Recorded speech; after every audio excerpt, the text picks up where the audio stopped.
Hello there, folks. A little bonus show for you. But if you're a long-time listener to the show, you'll know we used to do little bonus shows every now and then. I haven't done one for a while, but this was originally supposed to be for Patreon. We were going to set up Patreon in September. We decided to put that idea on the back burner for a bit, but there was this, which was supposed to be a little bonus review exclusively on Patreon. So it's a review of Longlegs, recorded all the way back in August. So yeah, here it is now for your listening pleasure.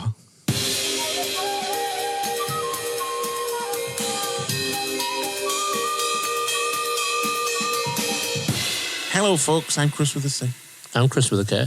We're going to do a little capsule review this time with Longlegs.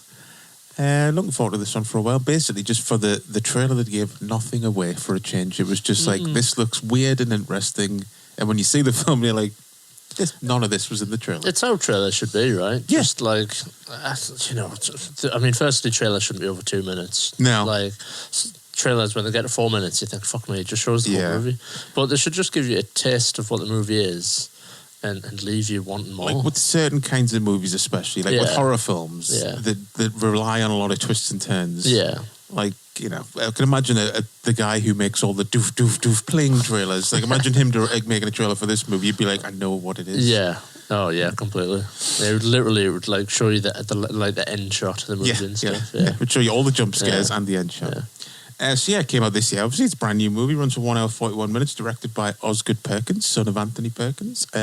Stars Micah Monroe as Agent Lee Harker, Blair Underwood as Agent Carter, Alicia Witt as Ruth Harker, and Nick Cage as the eponymous Longlegs. But what's it about?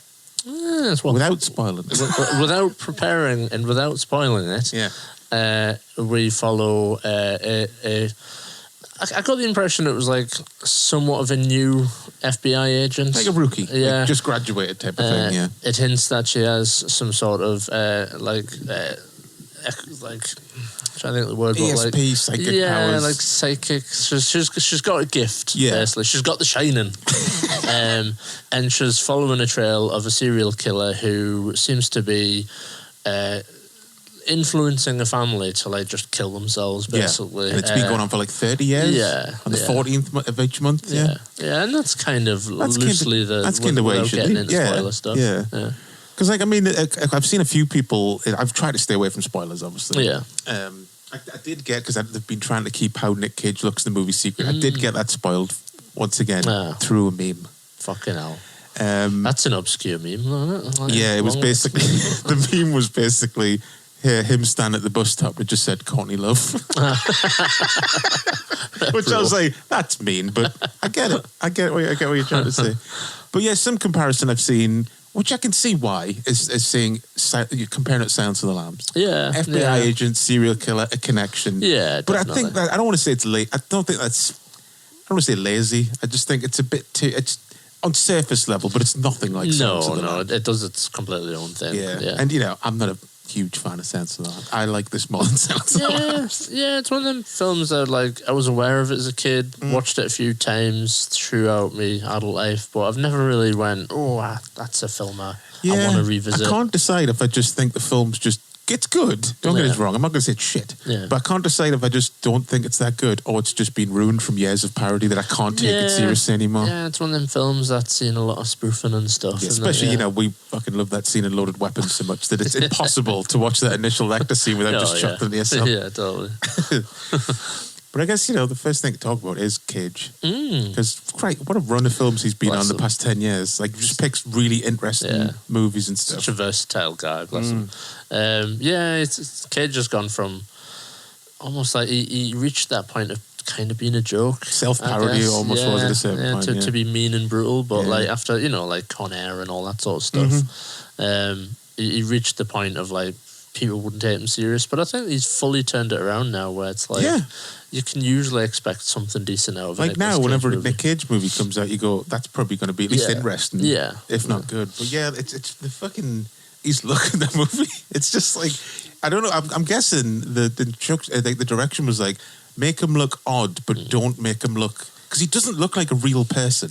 No, it's somewhere between a monster and because it's like it's almost Uncanny Valley where you're like, it's supposed to be real. It's not a mask, but you're like, it's something really fucking weird about it. Yeah, because I guess it's like full prosthetic, like over his entire face. Yeah, it's and maybe like even like false teeth and stuff as well. Yeah. But it's cool. Kind of like albino, I guess. It does seem like that because he's super pale. Yeah, and like the white hair and stuff. Yeah. Yeah. Because they do take a while. It's about, I don't know, it's when he's standing at the bus stop when you see him for the first time and it does that dissolve from the doll. Yeah. So they really keep him hidden for a good solid hour. Apart from that first shot. I was going to say, it's quite jump scare heavy, but it's like the first time in a while where the jump scares got us and I also felt creeped out. Yeah. And it wasn't just like, oh, that made us jump. Yeah. Because that opening scene's awful. Like, that generally made us go, oh, fuck. Is this what the whole film's going to be like? Little girl being fucking, like, hunted by some creep. Yeah, and just the way he drops into the... Because all you see is, like, from the top lip down for a good few minutes, then he just drops down and it goes to the title. I was like, oh, Jesus. Yeah, really good, like, use of sound, though, I felt the movie had. Like, and obviously that scene, like...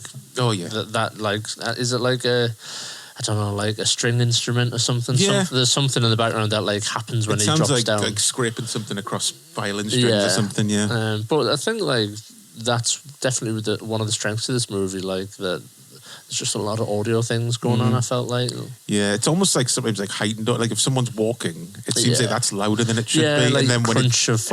drops out, it's like pin drop silent. Like the bit where she's alone and she lives like the middle of nowhere. Yeah. And she's alone in a house and you just keep hearing like in the background. Yeah. Really well done. And that ending as well. Like, we're not going to give spoilers, but the way the sound just keeps getting fucking loud. I thought like the speakers were going to pop. I was like, oh, this is kind of like nauseating. That's the only problem with having like fucking surround sound set up. It's like... But yeah, I'd highly recommend it though. See, I'll shock you now. I'm not sure I really liked it, to be honest. Like... I don't think it's a film I would return to. Well, that's what I was going to say. I would recommend it, but I'm not going to give a 5 out of 5 until I watch it again. Yeah. Because I feel like when it unravels at the end, I was sort of catching up with myself. I want to watch it again to make sure it flows as good as I hope it does. Yeah. You know what I mean? I'm not sure it's like my type of film. Yeah. I liked how it looked. Oh, visually it's stunning. Like, really, really nice. Like, all the symmetrical shots and the use of colours and stuff. I liked the audio of the movie and stuff, and I liked a few bits I liked the bits Nicolas Cage was in, but I just don't feel like there was enough for me to grab onto. Well, maybe that does warrant a second watch, though. Yeah, potentially. Yeah. I just wanted, I don't know, I wanted to know more about, like, the main agent character, or I wanted to know more about the Longlegs character. I just felt like it was just giving you enough, and it was, to me, it felt like it was trying to be too creepy and allowing that to get in the way of just telling the story a little bit. Yeah, I can see that. But at the same time, I was like, I'm glad they didn't do it like, here's Longlegs as a child. Yeah, like spoon feeding. Like where the fuck did he come from is creepy. You know what I mean? Yeah. And then he managed to just weave his way into, without spoon, weave his way into that life, you know what I mean? Like how he's living and stuff. But yeah, fucking, before it started, I was like 1 hour 41, nice, not 2.5 hours. So maybe once again, whenever we say this, I'm like, I'm glad it was shorter. Maybe I could have used another 10 minutes. Yeah, maybe just something, to explain. Yeah, towards the end, when it kind of goes south. Yeah. And then she goes back to the house, and then, like, that goes wrong, that situation and stuff. Yeah. I just felt like, I was starting to lose it at that point, because I felt like there weren't real characters, they were just going through the motions or something. It's kind of hard to describe, but I just felt like they were just creepy scenes for creepy scenes. I mean, would you agree with this, though? You didn't know where it was going. Oh, no. You didn't know how it was going to end. No, which was good. Not. It's always nice when you're sitting halfway through and you go, where the fuck's this going to end? Yeah. Yeah, it's one of them where it's hard. I don't want to just outright say, oh, I didn't like it and shite. Yeah. Because it's definitely not that. I just think, like, there was just bits of the film where I was like, oh, I don't know. I don't feel like it's got me on the edge of the seat yet, really, that's personally. Once again, that does sound like it needs a second watch. Even though you said you wouldn't feel like you'd revisit it. I would give it another watch. So it put us in the mind of that movie. Is it just called The Witch? The one with Anya Taylor-Joy. Yeah. Where, like, very good movie and everyone loves it, but I just felt like it was just Like an hour and a half of creepiness. I mean, what do they call this genre again? Elevated horror. Yeah. And remember, you didn't like Hereditary the first time you saw it. Then you did the second time. Yeah, that's true. Maybe it just takes a while for these films to sink in for you. So give it another watch in a couple of weeks. I'm just like, where's that robot? That's fucking... I didn't see any spaceships. Like when they started talking about the dolls and that, I was like, so the dolls come to life and they're like mechanical. I don't say the dolls are rabbits.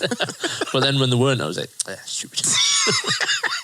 Had us for a minute. I'm like, but there's going to be an alien or something. I don't know, Longlegs looks a bit funny. Is he a rabbit? Maybe that's just my swim lane. It's just aliens and robot movies. But yeah, it was a very good movie. Like very well made. Definitely give it that. And like it's atmosphere wise, it's like got such a we've said a bunch of times, like movies that just have like a line of dread running through them, where you're like something awful's going to happen any second. Yeah.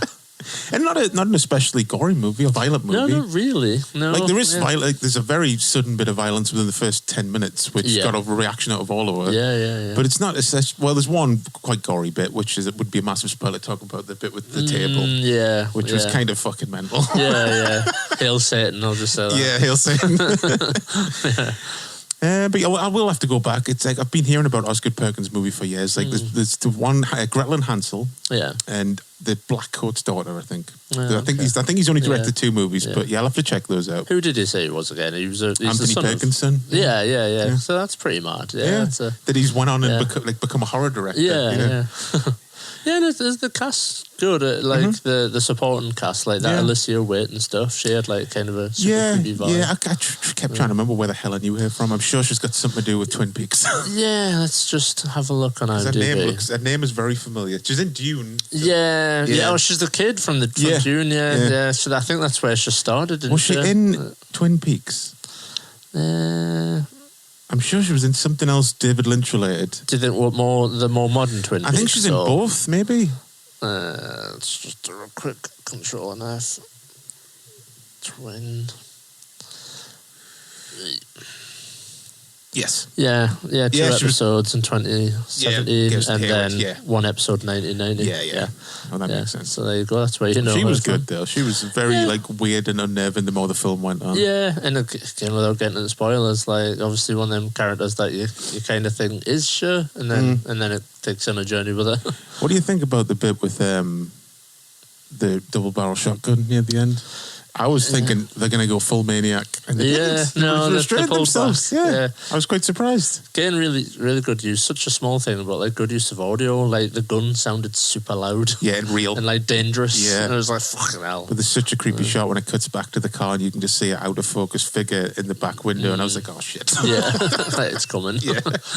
Yeah. Blair Underwood was good as the FBI guy, like a mentor. Really liked him. I kind of got vibes, and I don't know if this is just accidental or intentional, but like when him and her, the 2 agents were interacting. Yeah. There's a video game called Control. Mm-hmm. And it's kind of like, I think it's made by Remedy Studios or whatever they are. And it's about an FBI agent. It's an FBI-like organization that you work for. You're like a special agent, and you're involved in like the paranormal and stuff. It's like an agency that looks into stuff like that. Yeah, and it just had a very similar vibe. Oh, okay. Yeah, there was just moments, and it was like I'm getting control feelings about it. So I wonder. I'll have to have a look in the trivia and see if it's any of it was inspired by it. Maybe. Yeah.